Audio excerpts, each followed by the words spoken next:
Encontrei a quem busquei, quem faz feliz meu coração. Tua palavra, teu corpo e sangue, o teu amor. Proclamação do Evangelho de Jesus Cristo segundo Marcos. Glória a vós, Senhor. Naquele tempo, Jesus partiu com os seus discípulos para o povoado de Cesareia de Filipe. No caminho, ele perguntou aos seus discípulos: Que dizem os homens que eu sou? Eles responderam: Alguns dizem que és João Batista, outros que és Elias, outros ainda que és algum dos profetas que ressuscitou. Então, Jesus perguntou-lhes: E vós, quem dizeis que eu sou? Pedro então respondeu: Tu és o Messias, o Filho do Deus vivo. Então, Jesus proibiu severamente que falasse a alguém a respeito dele. Em seguida, começou a dizer: O Filho do Homem deve sofrer muito e ser rejeitado pelos anciãos, pelos chefes dos sacerdotes e doutores da lei. Deve ser morto e ressuscitar depois de 3 dias. Jesus dizia isso abertamente. Então Pedro levou Jesus para o lado e começou a repreendê-lo. Jesus virou-se, olhou para os discípulos e repreendeu Pedro, dizendo: Fique longe de mim, Satanás. Você não pensa as coisas de Deus, mas as coisas dos homens. Palavra da salvação, glória a vós, Senhor. Meus irmãos e minhas irmãs, que as palavras do Santo Evangelho perdoem os nossos pecados. Amém. Caríssimos irmãos e irmãs, a pergunta de Jesus força os discípulos a fazer uma revisão de tudo o que ele ensinou no meio do povo. Esse povo não entendeu quem é Jesus.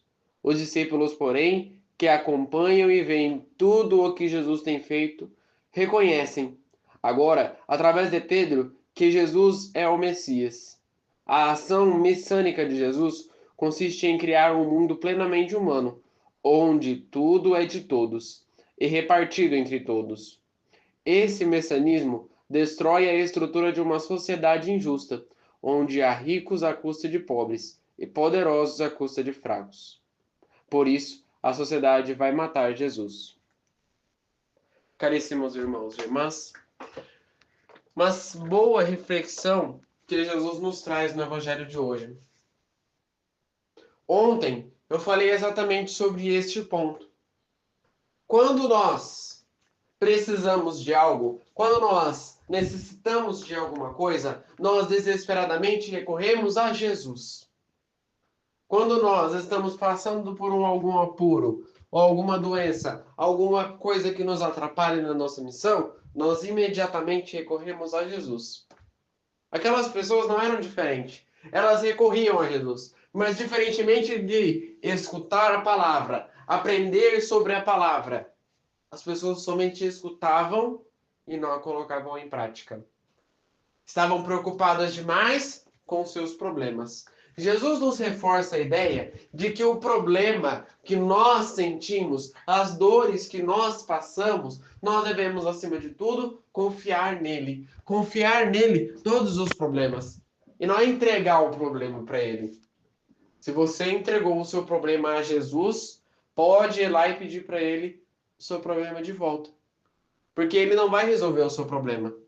Ele quer que você resolva o seu problema. Ele está lá convosco, te ajudando, te dando força. Mas resolver o seu problema, somente você pode resolvê-lo. Então Jesus começa com essa indagação. O que dizem os homens sobre o Filho do Homem? O que dizem essa multidão que eu ensinei, que eu reparti o pão para todos? O que dizem essa multidão sobre mim? E então os discípulos respondem abertamente. Alguns dizem que é João Batista, outros que é Elias. Outros ainda pensam que é algum dos profetas aí que voltou dos mortos. E o que acontece com Jesus? Ele fica triste. Ele fica decepcionado. Por quê? Passa aquele pensamento. Jesus é humano, como todos nós. E aí vem aquele primeiro ponto do Evangelho de hoje. Antes de nós julgarmos uma pessoa, antes de nós maltratarmos uma pessoa, putz, fulano de tal nem me deu bom dia hoje, como que será que ele tá? Será que ele tá com raiva de mim? Será que ele tá triste por mim? E a gente não começa nem mais a falar com fulano de tal. Antes nós devemos pensar pelo ponto de que fulano de tal é ser humano. Muitas das vezes ele deve ter esquecido. Jesus também é ser humano. Ele também magoou. Ele também se entristeceu. A humanidade dele também se entristeceu. Na divindade ele sabia que ele não podia ficar triste porque a missão dele era curar aquelas pessoas. Era verdadeiramente resolver aquele problema. Mesmo assim, Jesus se entristeceu porque ele foi humano como nós. Imagino que o ponto que ele deve ter pensado é o seguinte: eu convivi com aquelas pessoas. Passei o dia inteiro juntamente com aquelas pessoas ensinando. Contei parábolas incríveis, histórias maravilhosas para aquelas pessoas.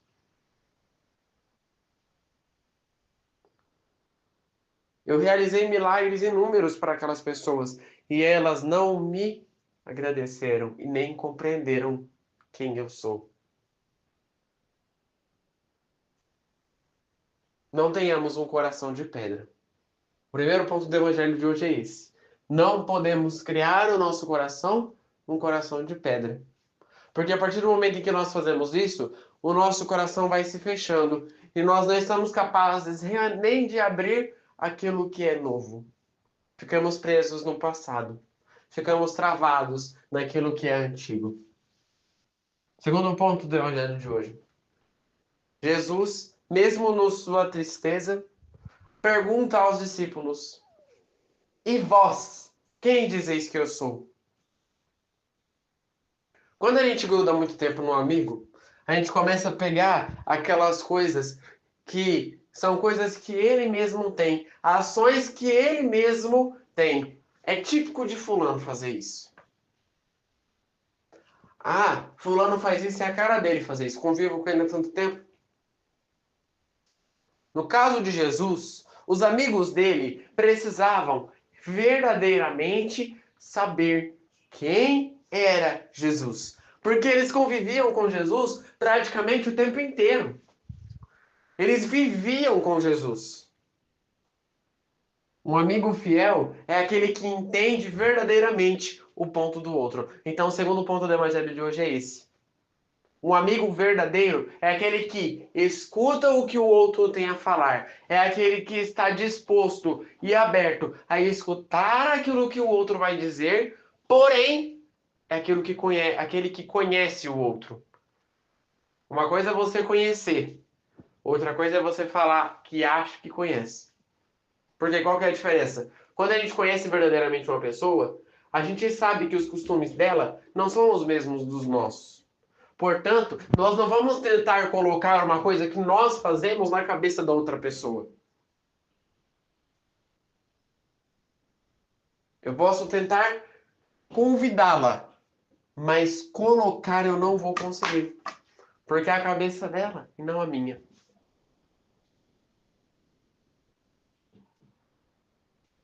Passando por esse ponto, então, nós entendemos que um amigo verdadeiro é aquele que escuta o que o outro tem a falar, mas que está disposto também a ensinar o outro. Que escuta aquilo que o outro vai dizer, mas que também está disposto a dizer para ele aquilo que ele também sente, sem que aquilo fira o coração do seu amigo. Nesse ponto, então, os discípulos entraram como se fosse numa disputa. O que é o verdadeiro amigo de Jesus? Quem é o verdadeiro amigo de Jesus? Foi aí então que Pedro diz. Pedro não pensa, Pedro não para raciocinar. Ele simplesmente diz: Tu és o Messias, o Filho do Deus vivo. Como se fosse naquela conta que a gente faz sempre. 1 mais 2 dá 3.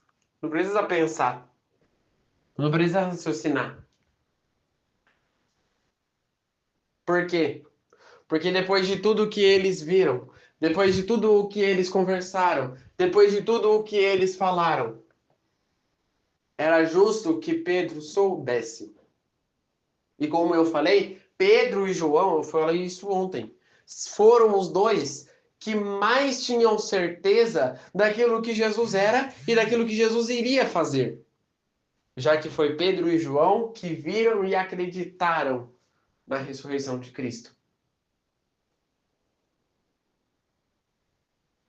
Então, o segundo ponto é esse.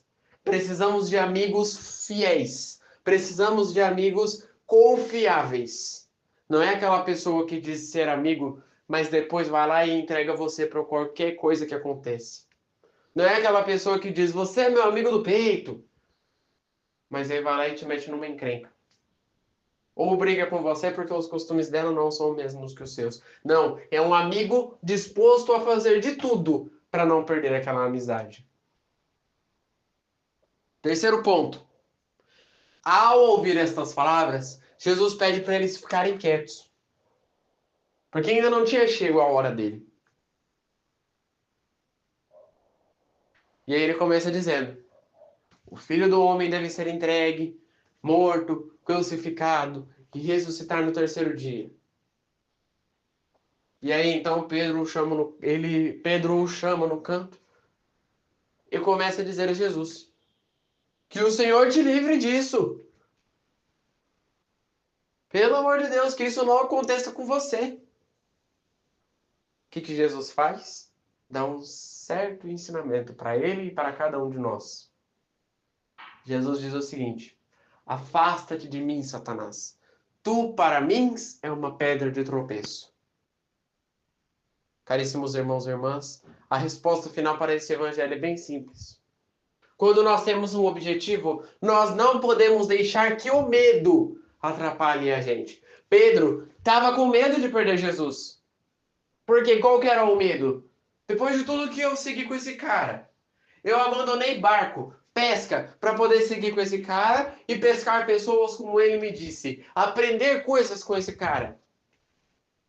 E aí agora ele vai ser crucificado, morto e vai ressuscitar no terceiro dia? Como que eu vou ficar? Eu não vou ter ninguém, eu vou ter que voltar para minha vida medíocre que eu tinha antes.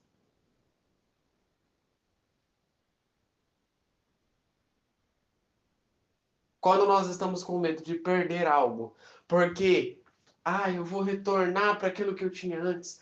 Se eu fizer isso, eu não vou ser mais nada nesse mundo. Se eu contar aquilo, eu não vou ser mais nada nesse mundo. Tudo o que eu tenho vai deixar de existir naquele momento. Nós não confiamos severamente em Cristo. Pedro, no momento em que ele diz aquelas palavras, ele não confiava verdadeiramente no plano da ressuscitação de Cristo. Tinha medo de perder aquilo que ele amava. Tinha medo de perder aquilo que ele ama. Precisamos confiar em Jesus. Deixar tudo que nós temos em cima dele e segui-lo. Não é deixar, como eu falei no início do Evangelho, deixei meus problemas na mão de Jesus. Não. É deixar do modo que eu tenho certeza que Jesus estará comigo. Não preciso ter medo. Jesus está comigo.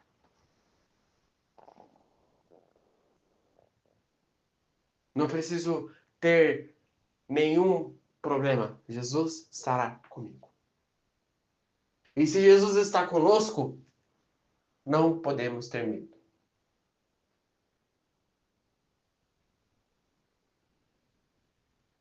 Que no Evangelho de hoje nós saibamos, então, essas três coisas que foram ditas. Ter fé. Acima de tudo, não se decepcionar.